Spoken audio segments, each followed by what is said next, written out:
না রে না না না না না না, আসার সিরিয়াল আসা কি দাদা, পরে বাবা, পরে তুমি,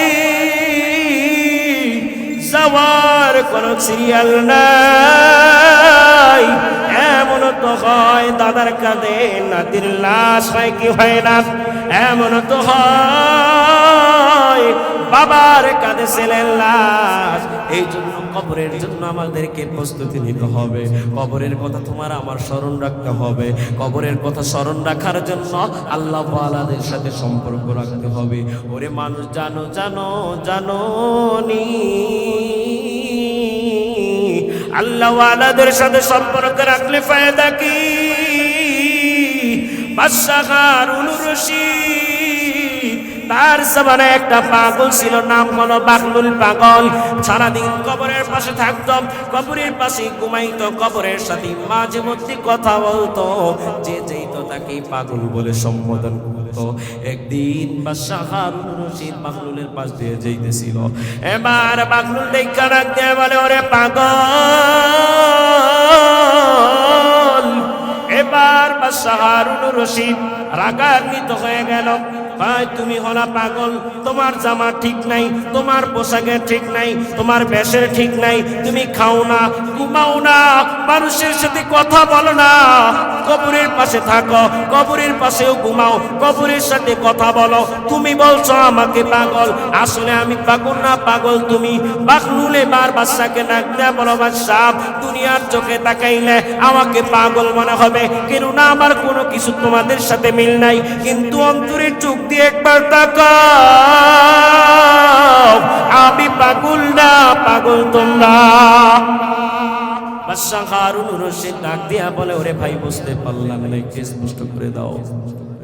এবার বাদশাহ হারুনুর রশিদকে ডাক দিয়া বলে, ও হারুনুর রশিদ, ও বাদশাহ হারুনুর রশিদ, শোনো, আল্লাহ তোমাকে দুনিয়ায় পাঠানোর পর আল্লাহ আয়াত নাযিল করে দিয়েছেন, কুল্লু নাফসিন যায়িকাতুল মাউত।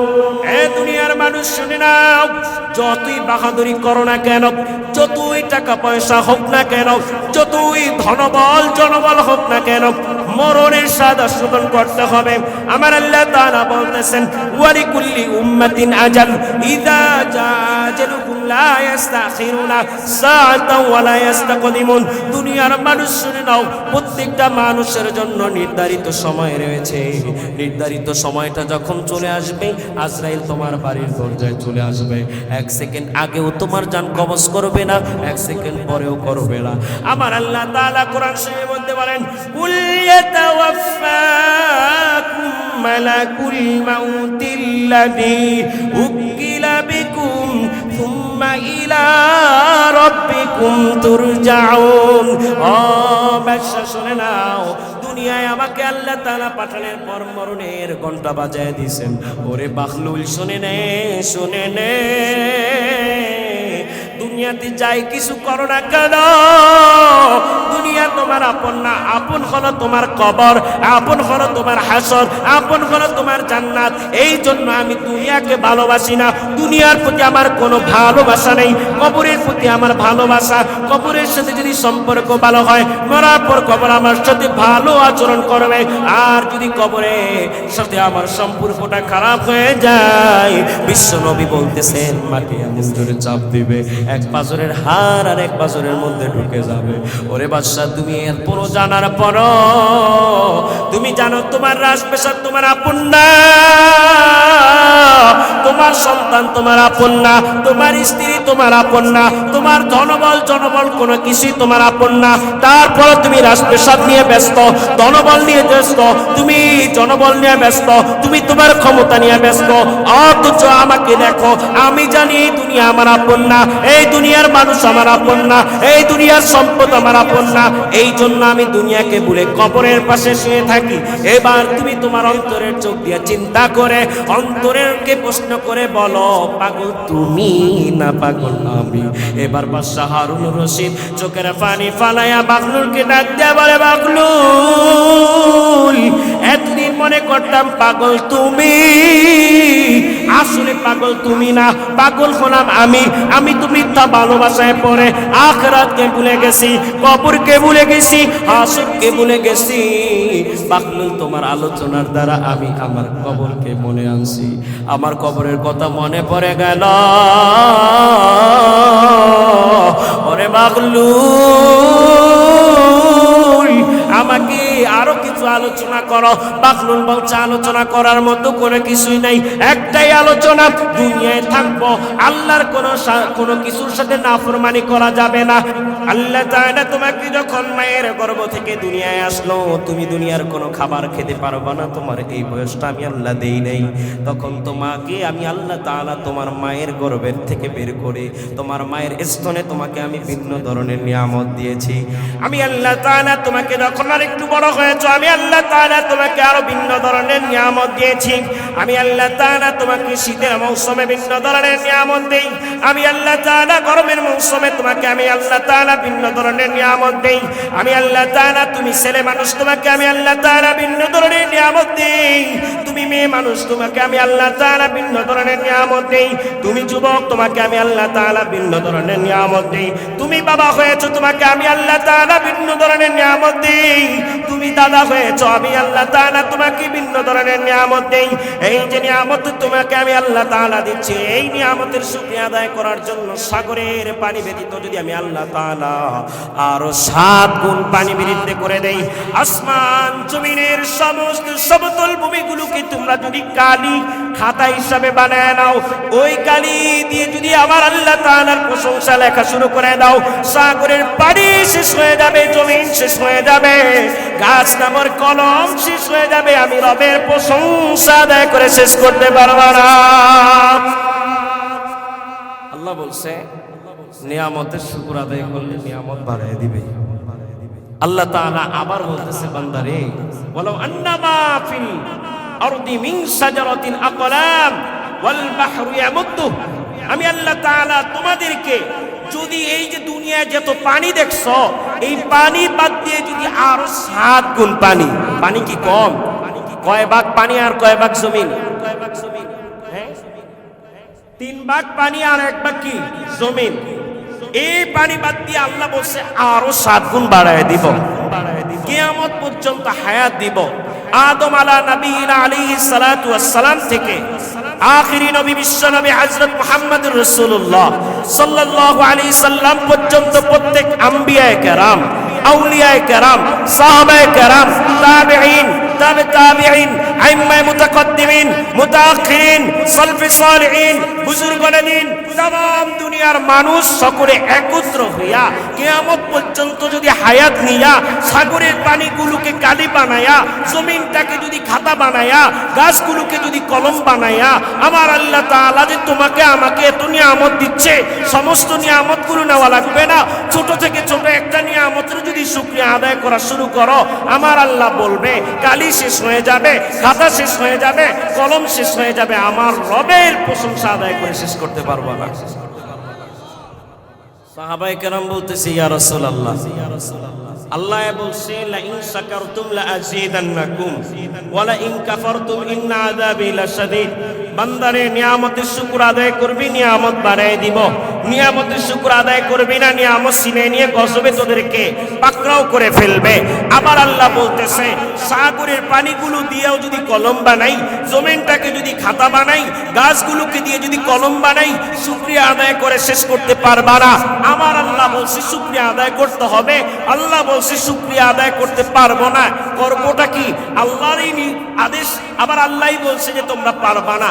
আমার নবী বলতেছে সাহাবায়ে কেরাম শোনো, সর্ব অবস্থায় থাকবা বলবা আলহামদুলিল্লাহ, সুখে রাখছে বলবা আলহামদুলিল্লাহ, দুঃখে আসো বলবা আলহামদুলিল্লাহ, চাকরি বাকরি হচ্ছে না বলবা আলহামদুলিল্লাহ, চাকরি হয়েছে বলবা আলহামদুলিল্লাহ, জমিনে ভালো ফসল হয়েছে বলবা আলহামদুলিল্লাহ, মাঝে মধ্যে যদি আল্লাহ পরীক্ষায় ফেলে তখনও বলবা আলহামদুলিল্লাহ। আমার মালিক দেখবে দুর্বল বান্দা, আল্লাহ তো মানুষকে বানাইছে খুলিকাল ইনসানু দাঈফা, দুর্বল করে বানাইছে, শুকরিয়া আদায় করার মতো ক্ষমতা তাদের নাই, তারপরও আল্লাহ যে অবস্থায় রাখছে, সুস্থ অবস্থায় থাকার পর আলহামদুলিল্লাহ বলছে, অসুস্থ থাকা অবস্থাও বলছে আলহামদুলিল্লাহ, আমার মালিক খুশি হয়ে যাবে, আমার মালিক তোমার এই শুকরিয়াটা কবুল করে নিবে। আমার আল্লাহ তাআলা তোমাকে এমন নিয়ামত দিবা, কামাইবা 10 টাকা, পাইবা তুমি 1000 টাকার ফায়দা। বলেন না সুবহানাল্লাহ। শুকরিয়া আদায় করতে পারবেন না? আমাদের এলাকার কিছু মানুষ আছে, আপনাদের এলাকা আসেনি আমি জানি না, তাদের মনের মন্তব্য হলো আল্লাহ ভালো রাখছে, শুকরিয়া আদায় করব, বুঝতে পারলাম আল্লাহ আমাকে ভালো রেখেছেন, শুকরিয়া আদায় করব, বুঝতে পারলাম যখন বিপদে ফালায়, যখন আল্লাহ তাআলা পরীক্ষায় ফালায়, তখন কেন শুকরিয়া আদায় করব? যখন আমি সুস্থ আছি, আল্লাহ আমাকে যে সুস্থ রাখছে, শুকরিয়া আদায় করব, বুঝতে পারলাম যখন আমাকে আল্লাহ তাআলা অসুস্থ রাখবেন, এমনিতেই কষ্ট, এমনিতেই আল্লাহ তাআলা আমাকে বিপদে রাখছে, মুখের রুচি থেকে নিয়ে শারীরিক সমস্ত জায়গায় আমি দুর্বল, তখন আমি কেন শুকরিয়া আদায় করব? আমার আল্লাহ তাআলা কোরআন শরীফের একটা আয়াত নাযিল করে তোমাকে আমাকে বুঝাই দিচ্ছে, বান্দা ওই অবস্থাও যদি শুকরিয়া আদায় করো, আমি মালিক, তোমার সমস্ত কিছুর মালিক আমি আলিমুল গায়ব, সমস্ত জিনিসের আমি জ্ঞানী, তুমি যে শুকরিয়া আদায় করছো এর মধ্যে তোমার কল্যাণ আছে না না আছে তুমি জানো না, আমি আল্লাহ তাআলা জানি। আল্লাহ জানে কি জানে না? আল্লাহ জানে। আল্লাহর প্রিয় বান্দা লুকমান হাকিম তার সন্তানকে ডাক দিয়ে বয়ান করতেছেন, আল্লাহ তাআলা কোরআন শরীফের মধ্যে তার বয়ানগুলো তুলে ধরছেন।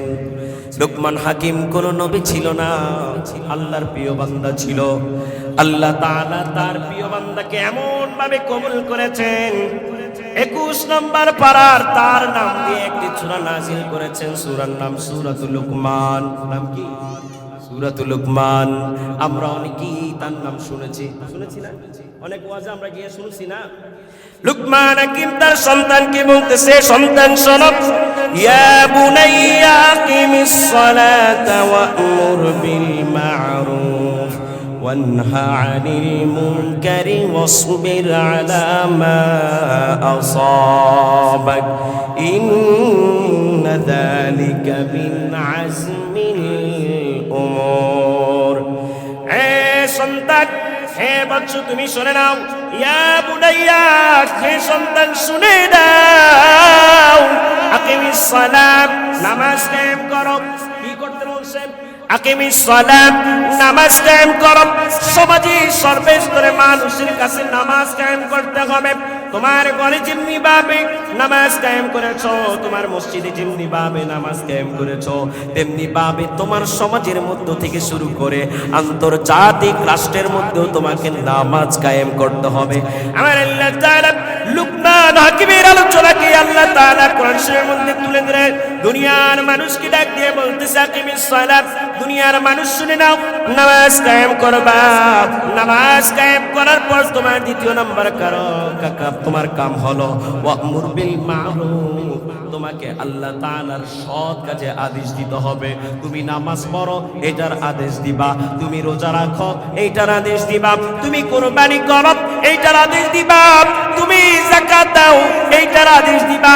অর্থাৎ সৎ কাজের আদেশ, ওয়ানহা আনিল মুনকার, এবং আল্লাহ তাআলার খারাপ কাজগুলো যেগুলো করলে আমার আল্লাহ তাআলা রাখেন, সেগুলো থেকে আমার আল্লাহ তাআলা বিরত থাকতে বলেছেন, সেগুলো থেকে তুমি নিষেধ করবা, সবাইকে নিষেধ করবা। ভাই গান বাজাইবা না, ভাই বেপরদায় চলবা না, ভাই স্ত্রীকে বেপরদায় নিয়ে মার্কেটে যাইবা না, এইগুলো তুমি নিষেধ করবা। দ্বিতীয় চতুর্থ নাম্বার আমার আল্লাহ তাআলা বয়ান করছেন, ওয়াসবির আলা মা আসাবাক, তুমি আল্লাহ তাআলার উপরে তুমি ধৈর্য ধারণ করবা। তোমার উপরে আল্লাহ যে মুসিবত দিবে সেই মুসিবতের উপর তুমি ধৈর্য ধারণ করবা। লুকমান হাকিম যখন তার সন্তানকে এই 4টা উপদেশ দিল, ও সন্তান, আকিমিস সালাত, সমাজের মধ্যে নামাজ কায়েম করবে, ওয়া'মুর আনিল মা'রুফ, তুমি নেক কাজে তুমি উপদেশ দিবা, ওয়ানহা আনিল মুনকার, অসৎ কাজের নিষেধ করবা, ওয়াসবির আলা মা আসাবাক, এবং তুমি আল্লাহ তাআলার ফয়সালার উপর, আল্লাহ তাআলা তোমাকে যে অবস্থায় রাখে, যে হালতে রাখে, সেই অবস্থায় আল্লাহ তাআলার ফয়সালার উপর তুমি ধৈর্য ধারণ করবা। আমরা প্রশ্ন করি না, আল্লাহ তাআলা আমাকে বিপদ দিচ্ছেন, আমি এই অবস্থায় শুকরিয়া আদায় করবো কেন? অনেকে তো বলে ফেলে, আল্লাহ কি শুধু আমাকেই দেখে আর কেউকে দেখে না? বলে না এরকম? বলে, অনেকেই বলে। লুকমান হাকিম যখন সন্তানকে আলোচনা করল, লুকমান হাকিমের সন্তান বলছে, বাবা গো, আমি আল্লাহ তাআলার ফয়সালার উপর ধৈর্য ধারণ করব, বুঝতে পারলাম আমার আল্লাহ তাআলা আমাকে বিপদে রাখে, সেই অবস্থায় শুকরিয়া আদায় করব কেমনে আমি বুঝতে পারলাম না, তুমি আমাকে একটু বুঝায় দাও, ভালো করে বুঝায় দাও। লুকমান হাকিম তার সন্তানকে বলতেছে, বাবা, অসুস্থ অবস্থায়, বিপদে থাকা অবস্থায় আমার আল্লাহ তাআলার শুকরিয়া আদায় করতে হবে, এটার উপরে ধৈর্য ধারণ করতে হবে, এটাই আল্লাহ তাআলার নির্দেশ। কেননা আল্লাহ তাআলা তোমাদেরকে দুনিয়ায় পাঠাইছে পরীক্ষার জন্য। আমার আল্লাহ তাআলা কোরআন শরীফের মধ্যে বলেন, ওয়ালানাবলুওয়ান্নাকুম বিশাইইম মিনাল খাউফি ওয়াল জু'i ونقص من الأموال والأنفس والثمرات وبشر الصابرين। আমার আল্লাহ তাআলা দুনিয়ার মানুষকে ডাক দিয়ে বলে, ও মানুষ শুনে নাও, শুনে নাও, আমি আল্লাহ তাআলা তোমাদেরকে পরীক্ষা করব।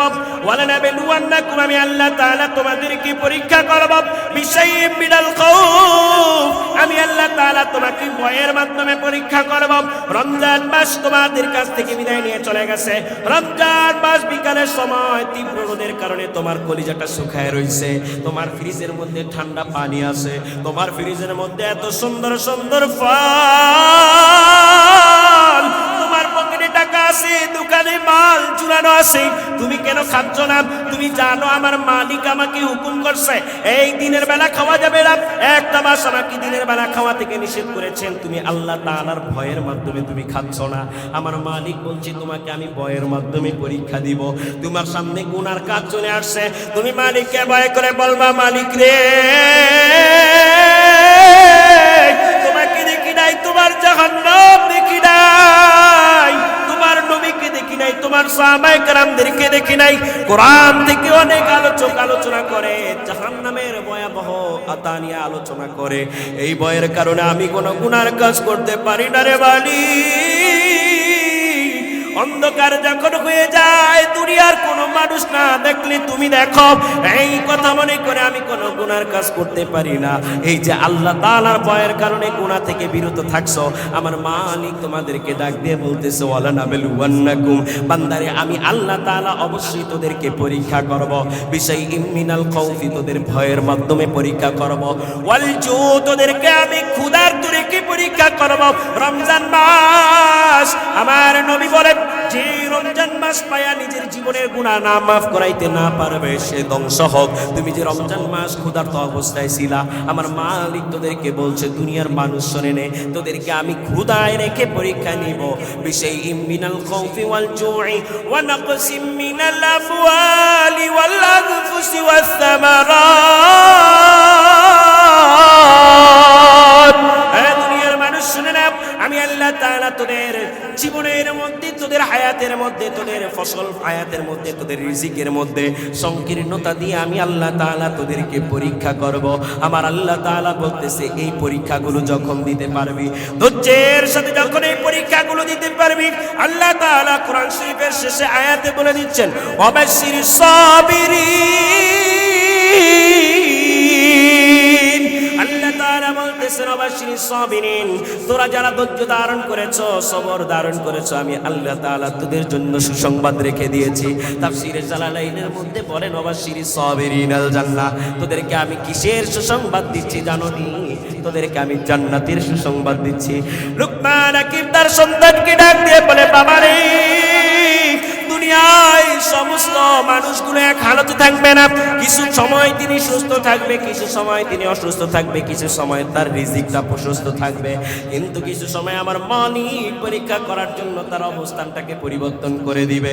এই অবস্থায় থেকে যদি শুকরিয়া আদায় করতে পারো, আমার মালিক তোমাদের জন্য জান্নাত রেখে দিয়েছে, যেখানে কোনো বিপদ নাই, যেখানে কোনো ভয় নাই, যেখানে কোনো ক্ষতি নাই। আসেনি? আছে? জান্নাতে কোনো ক্ষতি হবে? জান্নাতে কোনো সংকীর্ণ হবে? যা চাইবা তুমি আল্লাহ তাআলার কাছ থেকে তাই পেয়ে যাবে। বলেন না সুবহানাল্লাহ। লোকমান হাকিমের সন্তানকে লোকমান হাকিম বয়ান করতেছে, বাবা এই অবস্থায় শুকরিয়া আদায় করে আমার মালিকের কাছে তোমাকে কবুল হতে হবে। লোকমান হাকিমের সন্তান ডাক দেয়া বলে, বাবা গো, থেকে শুকরিয়া আদায় করব বুঝতে পারলাম, অসুস্থ অবস্থায় থেকে শুকরিয়া আদায় করব বুঝতে পারলাম না, একটু বুঝায় বলো। এবার লোকমান হাকিম বলতেছে, বাবারে আমি তোকে বুঝাইতে পারবো না, চলো চলো নবীর কাছে যাই। ওই এলাকার নবী, আমরা এই নবীর কাছে যাব। নবীর কাছে যাওয়ার জন্য বাপ বেটা সওয়ারি নিয়ে রওনা শুরু করলেন।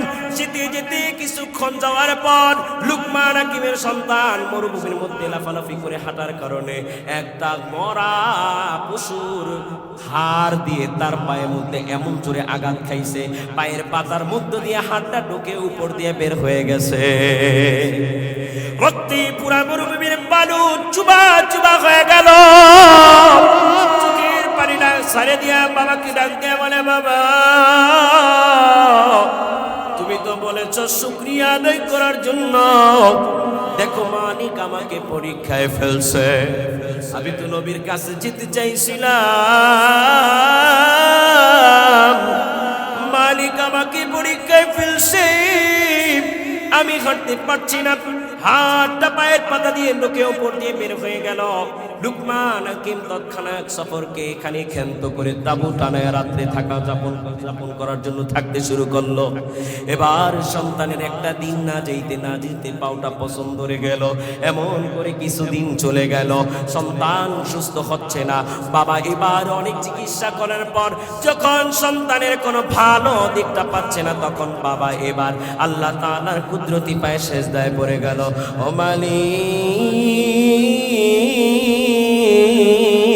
আমি তোমার বান্দা, আমি তোমার বান্দা, আমি তোমার বান্দা, তুমি যদি আমাকে ফালায়া দাও আমি কার কাছে যাব? আমার কোনো যাওয়ার রাস্তা নাই রে মালিক। ও মালিক, আমি তোমার গোলাম, তোমার দরবারে উপস্থিত। আমার সন্তান অসুস্থ, তুমি সুস্থ করে দাও। বাবা নামাজের মধ্যে থাকা অবস্থায় তার তাঁবুর মধ্যে আলো ঝিলমিল সুন্দর চেহারা বিশিষ্ট, সুন্দর গঠন বিশিষ্ট একটা লোক আসলো। আসার পর লোকমান হাকিম সন্তান শুয়ে রয়েছে, তার পাশে এসে দাঁড়াইলো। তোমার কি অবস্থা? মান আনা, তুমি কে? বলতেছে আমি অমক। এবার লোকমান হাকিম সন্তান জিজ্ঞাসা করতেছে তুমি কে? এবার তিনি উত্তর দিচ্ছেন আনা জিব্রাইল, আমি জিব্রাইল, আমি আল্লাহর পক্ষ থেকে এসেছি। আরে আমার বাবা আমাকে শুকরিয়া আদায় করার বয়ানটা করার জন্য নবীর কাছে নিয়ে যাইতেছিল। পথের মধ্যে আমার পা আঘাত হয়ে পাটা পছন্দ হয়ে গেছে। এবার আমি সফর লম্বা করতে পারি নাই। এবার জিব্রাইল বলতেছে তুমি যে এই অবস্থায় আছো, কেমন আছো?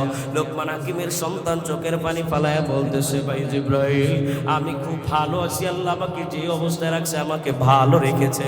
এই কথা বলার পরে জিব্রাইল তার হাত দিয়ে তার আঘাতযুক্ত পাওটাকে একটা মাসাজ করে দিল। সঙ্গে সঙ্গে পাটা আগের মতো হয়ে গেল। এবার লোকমান হাকিম এবার তার সন্তান লোকমান হাকিমকে ডাক দিয়ে বলে বাবা গো, মাথা উঠাও, আল্লাহর পক্ষ থেকে সাহায্য চলে আসছে। ধৈর্য ধারণ করেছি আল্লাহ তাআলার ফয়সালার উপর, আল্লাহ তাআলা সাহায্য দিয়ে আমাকে সুস্থ করে ফেলেছে। এবার যখন সুস্থ হয়ে গেল, দুই বাপ বেটা শুকরিয়া আদায় করতেছে। এবার জিব্রাইল তাদেরকে আলোচনা করতেছে, আল্লাহর বান্দা শোনো, আমার মালিক তোমাকে যে বিপদ দেয় এটা কি জন্য দেয় তুমি কি জানো? এটার মধ্যে তোমার কল্যাণ রয়েছে। ওয়াসা আন তাকরাহু শাইআ ওয়া হুয়া কুরহুল লাকুম ওয়াসা আন তুহিব্বু শাইআ ওয়া হুয়া শাররুল লাকুম ওয়াল্লাহু ইয়ালামু ওয়া আনতুম লা তা'লামুন। দুনিয়ার মানুষ এমন জিনিস তুমি পছন্দ করছো, এর মধ্যে কল্যাণ নাই, অকল্যাণ রয়েছে, এটা জানে কে? এমন জিনিস তুমি অপছন্দ করছো, এটার মধ্যে আমার আল্লাহ তাআলা কল্যাণ রেখেছে, এটা তুমি জানো না, জানে কে? তোমাকে আমার আল্লাহ তাআলা বিপদ দিয়েছে, বিপদের মধ্যে তোমার জন্য কল্যাণ রেখেছে।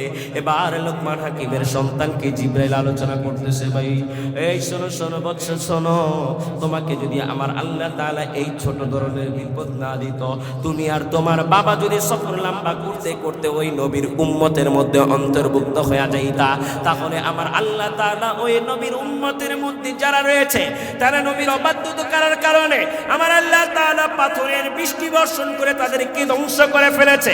আল্লাহ না করুক তোমার পায়ে যদি এই আঘাতটা না হতো, তুমি আর তোমার বাবা যদি ওই নবীর অন্তর্ভুক্ত হয়ে যাইতা, ওই নবীর উম্মতের মধ্যে অন্তর্ভুক্ত হয়ে যাইতা, তাহলে তুমি এবং তোমার বাবা পাথরের বৃষ্টির মধ্যে পড়ে ধ্বংস হয়ে যাইতা। তাহলে এই থেকে কি বোঝা গেল? যে অবস্থায় থাকি না কেন শুকরিয়া আদায় করতে হবে কার? শুকরিয়া নিয়ে আলোচনা করার নিয়ত ছিল না। আপনাদের যেমনি ভাবে আলহামদুলিল্লাহর আওয়াজ শুনছি, মনে করলাম যে আপনারা আমার উপরে রাগ হয়েছেন, বলতেছেন এরকম হুজুর আনার দরকার কি ছিল, আমরা তো অনেকেই জানি। এরকম অনেক কিছু না। মানুষের আওয়াজটা ছোট হওয়ার তিনটা কারণ আমি পাই। এক হলো মানুষের মন খারাপ, যে এই হুজুর আসলো কেন, জিহাদুল ইসলাম রুহানি সাহেব আসলো কেন, এই জন্য আপনাদের মন খারাপ। এরকমটা নাকি? না, তাহলে যদি মন না খারাপ থাকে তাহলে আরেকটা হলো যে আপনি অসুস্থ। অসুস্থ নেই? কারা কারা অসুস্থ দুই হাত তুলেন, আল্লাহ কিছু দোয়া করবো, আল্লাহ যেন ক্ষমা করে দেয়। আল্লাহ এই সমস্ত বান্দাদেরকে তুমি শেফায়ে কামেলা আজলা দেয়, মানুষ সকলে বলে আমিন। দ্বিতীয় কারণ, আপনারা তিনজন মানুষ অসুস্থ, সবাই তো সুস্থ। তৃতীয় কারণ হলো আপনারা ক্ষুধার্ত। জিয়াদুল ইসলাম রুহানি সাহেব মাগরিবের পরপরই আলোচনা করে দুপুরে যদি খাবার খাইতে যাই তাহলে সামনের জায়গাটা পাবো না, এই জন্য মনে হয় দুপুর থেকেই বসে রয়েছেন, এমন নাকি? তিন কারণের কোনো কারণই না। অসুস্থও না, মনও খারাপ না, ক্ষুধার্তও না। তাহলে শুকরিয়া আদায় করার জন্য এত সাউন্ডটা কম হওয়ার একটাই কারণ, যে আপনি যদিও শারীরিকভাবে অসুস্থ না, তারপরও আপনি রুহানিভাবে অসুস্থ, ঠিক না? ঠিক। যদি মুমিন মুসলমান তোমার যদি ইমানের শক্তিটা যদি বেশি থাকতো, আলহামদুলিল্লাহর আওয়াজে যেমনি ভাবে গৌর গোবিন্দর মসনদ তার সিংহাসন ভেঙ্গে চুরমার হয়ে গেছে, তোমার আমার আলহামদুলিল্লাহর আওয়াজে বাতিলের মসনদ গুলো কেঁপে ভেঙ্গে চুরমার হয়ে যেত, ঠিক না? ঠিক। এই জন্য আমি চিন্তা করে দেখলাম, আমি হয়ে আসছি বক্তা, কিন্তু আপনাদের রোগ দেখলাম যে অন্তরের রোগ, এই জন্য বক্তা হয়ে আইসা ডাক্তার হয়ে চিকিৎসা করে যাব। কারা কারা প্রথমে আমাদের প্যারাসিটামল থেকে শুরু করে 1000 পর্যন্ত অ্যান্টিবায়োটিক নিয়ে বাড়িতে যাবেন? দুই হাত তুলে আল্লাহকে দেখান। আমি বেশি দিব না, আমি শুধু প্যারাসিটামল থেকে নিয়ে 500 পাওয়ার পর্যন্ত দিব।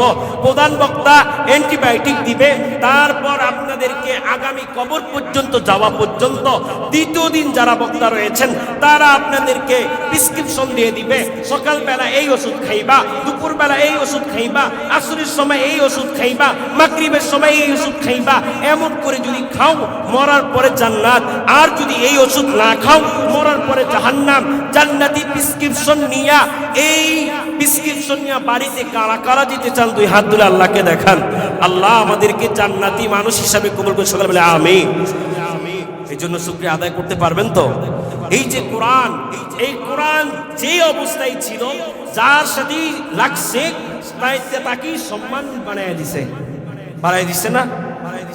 এই যে দেখেন, আমি একটা কাঠে বইছি না, এই কাঠের সাথে যদি আমার পা লাগে আমার কোনো অনুভূতি আছে? কিন্তু যখন আপনি একটা কাঠ দিয়ে রেহাল বানাইবেন, ওই রেহালের মধ্যে কোরআন শরীফ রাখার পর যখন কোনো অবস্থায় ভুলেও যদি রেহালের সাথে আপনার পাটা লাগে যায়, তাহলে আপনি কি করেন?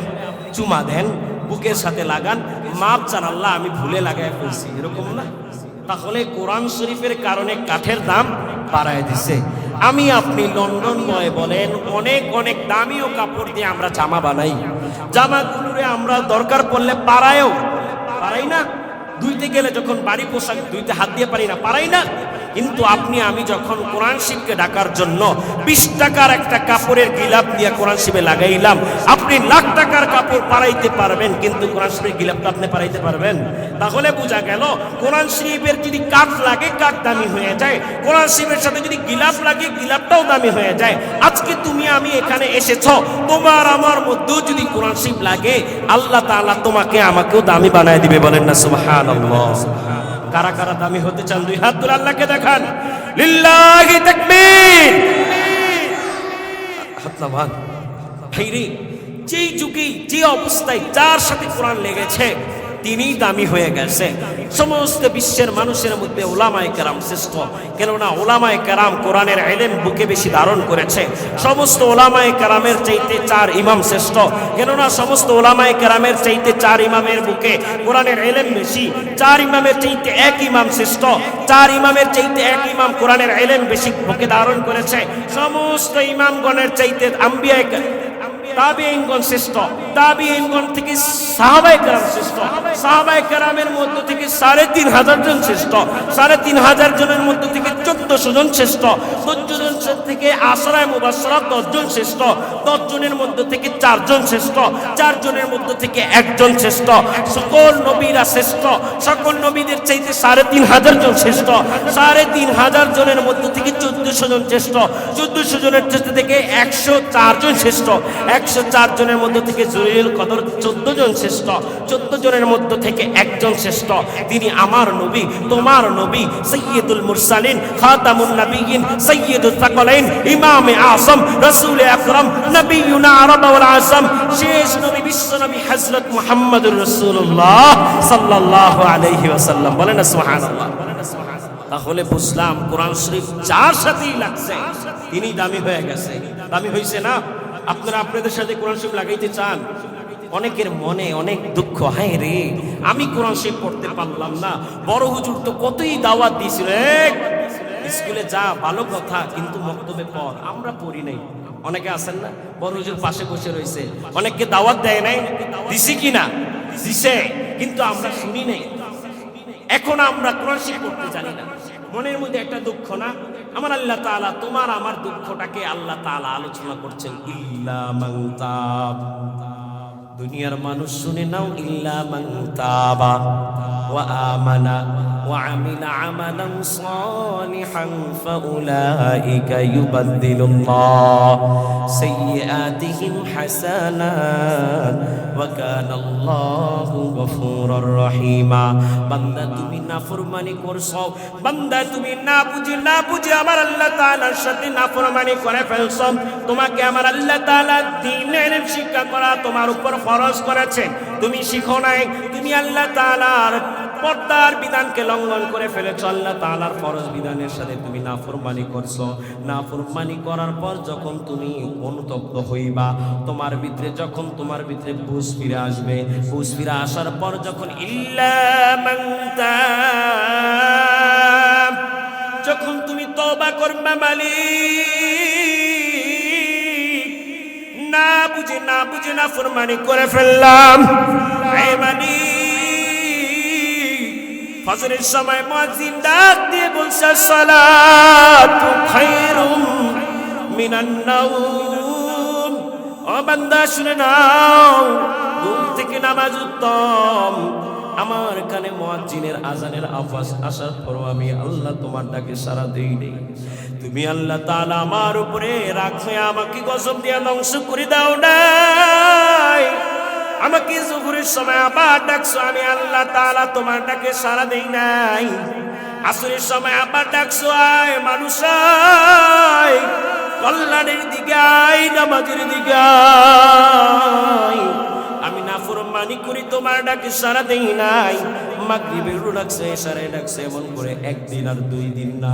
তুমি আমাকে 1 দিন আর 2 দিন, 1 বছর আর 2 বছর, আমাকে তুমি 20 বছর ডাকছো, 30 বছর ডাকছো, 40 বছর ডাকছো, আমি তোমার ডাকে সাড়া দেই নাই।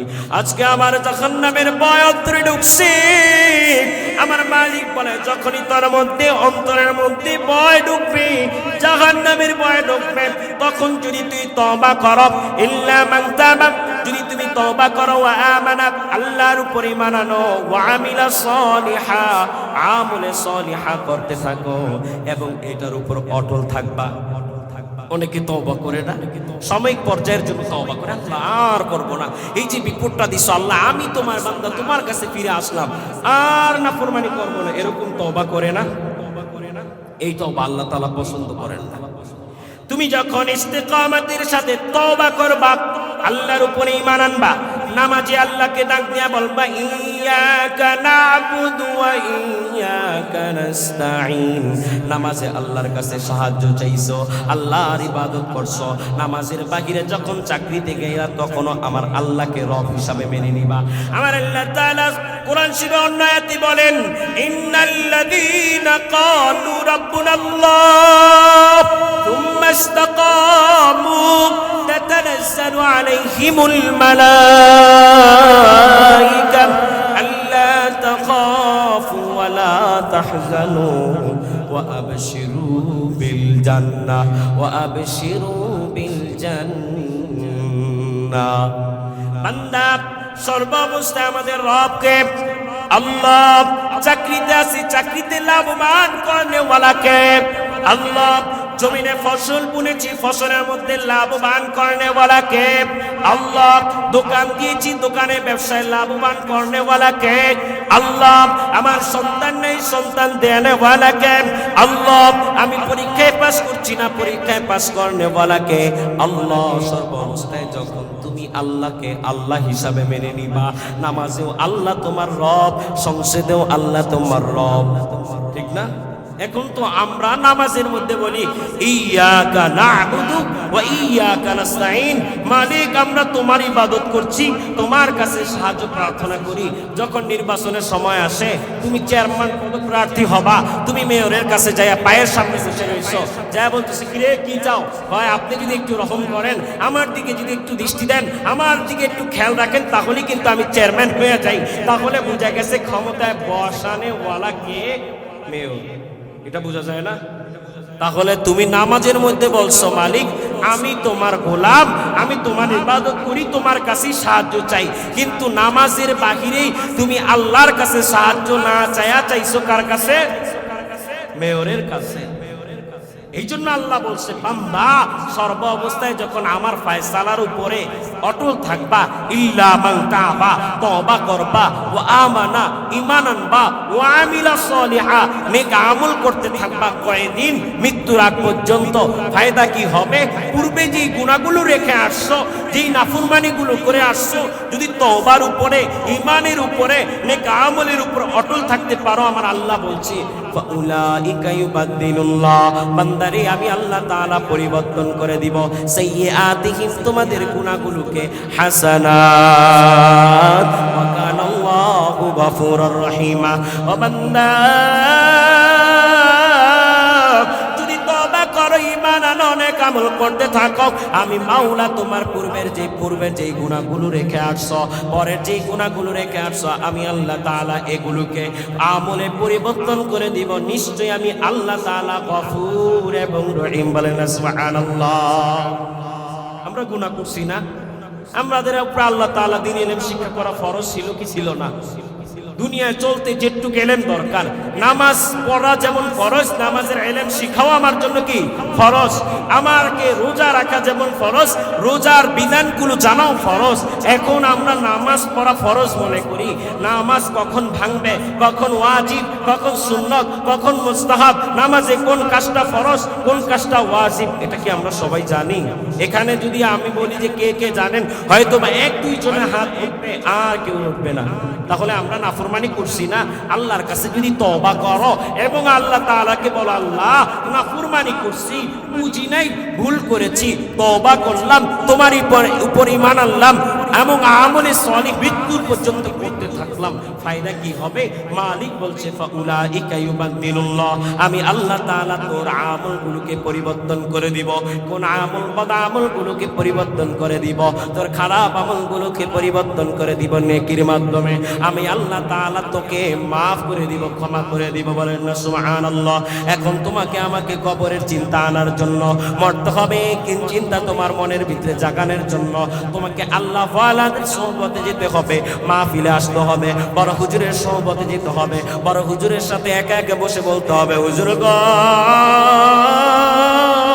আপনি তো কতই আমাকে বলেছিলেন ওরে আব্দুর রহিম আল্লাহ তাআলার কালামটা তুমি শেখো। আল্লাহ তাআলা কালামে কি বলছে তুমি একটু বোঝো। আমি নাফরমানি করে ফেলছি, আমি কি করব? যখন হুজুরের সোহবতে যাইবেন, আল্লাহ ওয়ালাদের সোহবতে যাইবেন, আল্লাহ ওয়ালাদের সোহবতে গেলে আল্লাহ ওয়ালা হওয়া যায়, এটাই স্বাভাবিক, ঠিক না ঠিক? আপনি নামাজ পড়েন, আপনি রোজা রাখেন, যাকাত দেন, কিন্তু আপনার সম্পর্ক একটা খারাপ মানুষের সাথে যিনি সর্বদা শুধু গালিগালাজ করে, যখন আপনি গালি ওয়ালা বন্ধুকে আপনি বন্ধু হিসাবে নিয়ে নিলেন, ওই বন্ধুর সাথে চলাফেরার কারণে আপনিও মাঝে মধ্যে দেখবেন আপনার মুখ দিয়ে গালি বের হয়ে যায়, ঠিক না ঠিক? কিন্তু যখন আপনার সম্পর্ক বড় হুজুরের সাথে হবে, যদিও আপনি টুপি মাথায় দেন না, যদিও আপনি পাঞ্জাবি পরেন না, যদিও আপনি নামাজ পড়েন না, ঢাকা থেকে এসেছেন, বিভিন্ন জায়গা থেকে আপনি এসেছেন, কিন্তু হুজুরের সাথে আপনার সম্পর্ক হয়েছে, যদিও সাময়িক পর্যায়ে আপনি নামাজ পড়েন না, হুজুরকে দেখলে আপনার মাথায় টুপি আসবে কি আসবে না? আসবে। তাহলে এটা থেকে বোঝা গেল ভালো মানুষের সাথে চললে ভালো হওয়াটা যায়, এটাই স্বাভাবিক, আর খারাপ মানুষের সাথে চললে খারাপ হওয়াটাই স্বাভাবিক। বাংলা একটা প্রবাদ আছে না, সৎ সঙ্গে স্বর্গবাস, অসৎ সঙ্গে সর্বনাশ। যদি ভালো মানুষের সাথে আমরা চলি, ভালো হওয়াটাই স্বাভাবিক, খারাপ মানুষের সাথে চলি, খারাপ হওয়াটাই স্বাভাবিক। এই জন্য ভালো মানুষের সাথে সম্পর্ক রাখতে হবে কি হবে না? কবরের কথা আমাদের মেজাজের মধ্যে ঢুকায়া গুনাহ থেকে বাঁচানোর জন্য একটাই মাধ্যম, ভালো মানুষের সাথে সম্পর্ক রাখা। আমাদের শেষ ঠিকানা কই? কবর। এই দুনিয়া আমাদের আসল বাড়ি? এই দুনিয়া আমাদের আসল বাড়ি না। এই যে নয় তোরা আসল বাড়ি, কবর যে তোরা আসল ঠিকানা। এই যে নয় তোরা আসল বাড়ি, কবর যে তোরা আসল ঠিকানা। ও তুই এই দুনিয়ার মায়ায় পড়ে করছ কত বাহানা। এই যে নয় তোরা আসল বাড়ি, কবর যে তোরা আসল ঠিকানা। বাবা গেল, দাদাও গেল, একে একে বিদায় নিল, পূর্বপুরুষ সবই গেল, একে একে সব হারালো। তবুও কি তুই থাকিবি বেহুশ, শুনবি না রে কারো বানা। এই যে নয় তোরা আসল বাড়ি, কবর যে তোরা আসল ঠিকানা। আমাদের আসল ঠিকানা কই? কবর।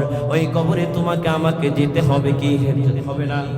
আজরাইল কি তোমার আমার দরজায় এসে উপস্থিত হবে কি হবে না? ওরে যুবক, তুমি মনে করছো তোমার বয়স মাত্র 20 বছর, এখন তোমার মরণ হবে না, তুমি আরো কিছুদিন বেঁচে থাকবা, তারপর তোমার কাছে মরণ আসবে। নেক কাজ ছাড়া যাবে না, সৎ কাজ ছাড়া যাবে না, অসৎ কাজ করা যাবে না। আজকে যে এত আলোচনা, বক্তা আসবে, আলোচনা করবে, কোরআন হাদিস দিয়ে এত আলোচনা করবে, সব কিছু সার সংক্ষেপ হলো কি? নেক কাজ ছাড়া যাবে না, অসৎ কাজ করা যাবে না। বুঝে আসছে তো? এখন আপনার বুঝতে হবে নেক কাজ কি এবং বদ কাজ কি, এটাই বিশ্লেষণ করবে। প্রত্যেকের মূল বস্তু ধরে রেখে এবার তার বিস্তারিত বিশ্লেষণ করবে। মূল বস্তু আমাদের কি? নেক কাজ ছাড়া যাবে না, বদ কাজ করা যাবে না, আমার মালিকের অবাধ্য হয় এরকম কোনো কাজ করা যাবে না, ঠিক না ঠিক? এবার যখন বাদশাহ হারুনুর রশিদকে আলোচনা করলেন। বাদশাহ হারুনুর রশিদ বুঝতে পারলেন। এবার বাকলুলকে ডাক দেয়া বলে, বাকলুল রে, তোর আলোচনা শুনে আমার কবরের কথা মনে পড়ল। আমার আল্লাহ তাআলার পরিচয়, আল্লাহ তাআলার মারিফত আমার অন্তরের মধ্যে ফুটে উঠল। এবার তুমি আমার কাছে কি পুরস্কার চাও?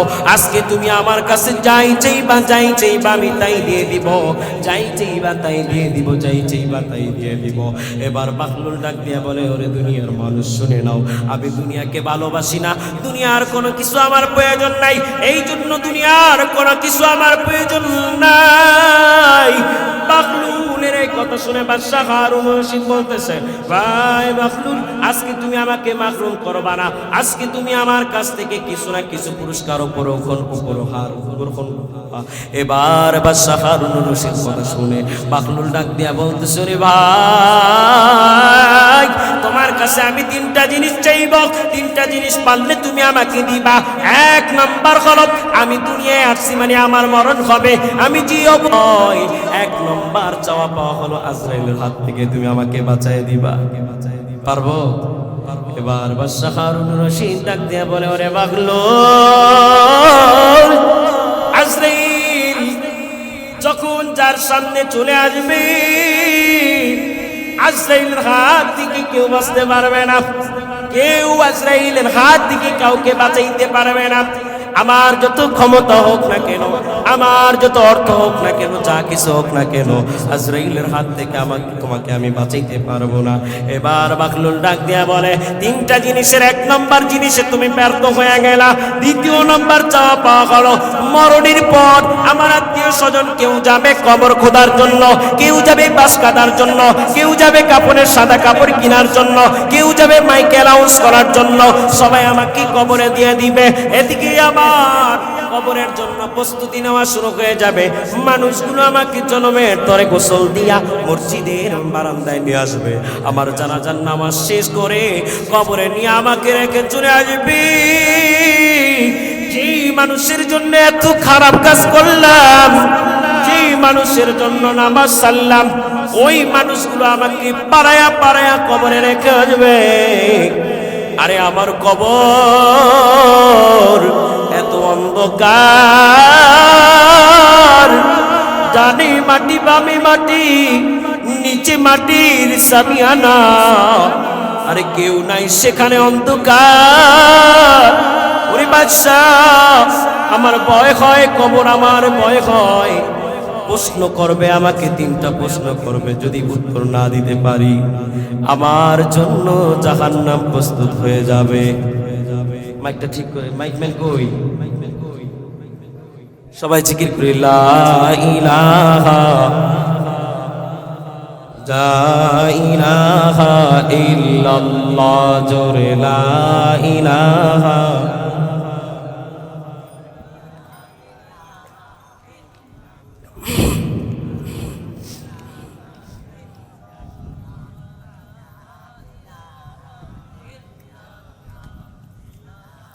লা ইলাহা ইল্লাল্লাহু মুহাম্মাদুর রাসূল।